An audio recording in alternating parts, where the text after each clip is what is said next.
どうして崩すんだっていうのを憤るような立場にですね、アメリカはあるわけです。それに対してある種のリアリズムというのは欠如しているのかというわけで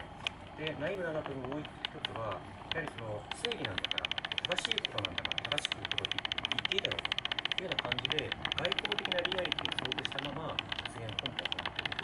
そうしたものに対する統制がちょっと内閣の近辺で取れなくなっている。つまり後ろ玉をどんどんこう日本の国あるいは日本のトップに対して与えているような状況が続いていて、そうしたものをちょっとさ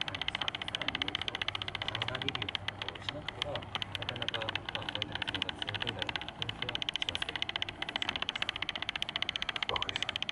私が一番心配しているのはですね、安倍総理を一段とする一つの歴史観、それからそれに基づく国家像というものに対してね、今までの発言が偶然ではなくて、いわば安倍総理の肩越しにですね、後ろから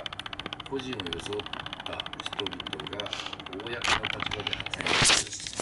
ある種の流れや風を生もうとする思惑があったとしたら、これはとんでもないことだというふうに思うんですね。で、その危険性がすごくあるんじゃないかと。で、やっぱりですね、一番重要なポイントは、その個人という発言。